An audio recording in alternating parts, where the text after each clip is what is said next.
Hello and welcome back to Lord of Heroes News on Nyris Gaming. It's been a while, because there hasn't been much going on. News has kind of dried up a lot recently, honestly. It's been like maybe once or twice a month at most. Usually I would have maybe like 3 to 6 things to do. But anyways, let us get into what we have today. This is mainly going to be the part 2 of the Nightmare mode update. This will be arriving on December 1st, which is tomorrow. That will be releasing Nyris and Isola, and then on the 8th next week will be the Balor Islands and Dakion. We will finally be getting Dark Johan from Extreme.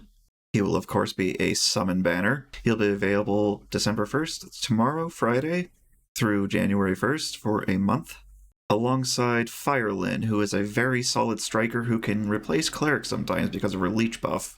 She will be available for the same period, December 1st to January 1st. There will be a Mystic Beast Mayhem coming. This will start on the 8th of December through the 20th. The shop will last a couple days longer. There's no link stones. You can get them in the present for Alliance members, but that's all I'm going to say on that. You know how I feel.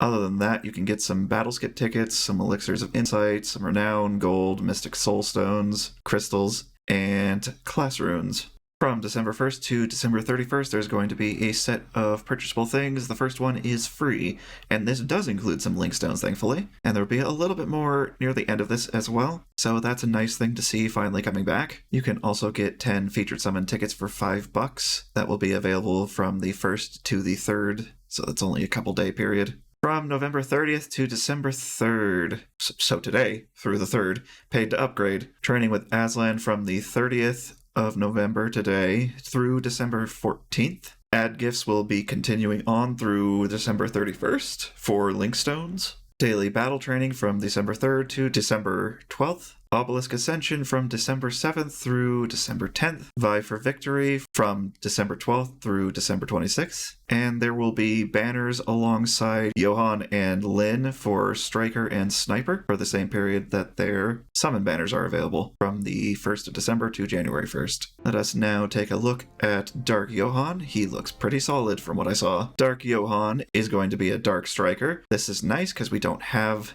very many Dark Strikers available, at least not for easy methods. Dark Crom is one of the paid-only heroes from before, so he's eventually going to be on the Link Summon banner. And Dark Astrid, while really good, and not a summon character, costs 77,777,777 gold. And that is no easy feat to achieve. Here are his level 1 and level 70 stats. He actually has really solid health and defense for a striker, and decent attack. That'll get up to probably more around 1600 with Ascensions. He is going to be similar to other Johans, so he's primarily single target. His 1 attacks the selected enemy, heals the user in proportion to the damage dealt. Very straightforward, and that's going to come into play as we read something later. His 2, cooldown of 3 turns already, attacks all enemies, fills the action gauge of the user by 50%, additionally grants immunity to all allies for 1 turn. That is nice to see that being added more frequently. His burst, already starting at a 3 spirit cost, attacks a selected enemy, deals up to 5 times additional damage based on the target's maximum health, additionally grants fortitude to the user for 1 turn, which prevents him from dying no matter how much damage he takes.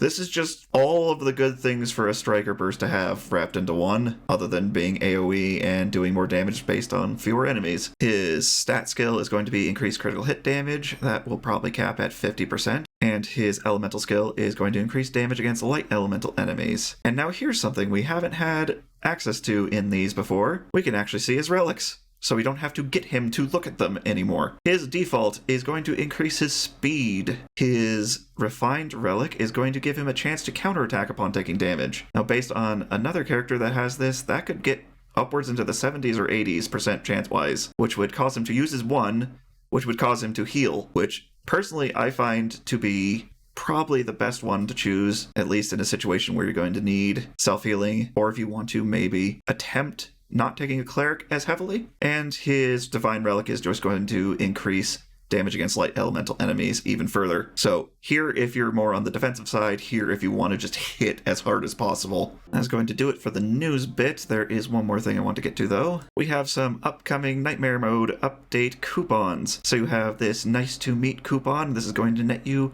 a full 10 pull worth of Link Stones, 500 Elixirs of Insight, and a Mystic Soul Stone. Really good code. Use this one. Get you a lot of nice free stuff. And then you have these four as well for 100,000 gold, 100,000 renown, 100 battle skip tickets, and another 100 link stones. So be sure to use these. These four are valid until the 6th of December. The other one's valid till the 31st. So be quick about that. That is going to do it for Lord of Heroes news on Nyris Gaming today. I shall see y'all in the next video.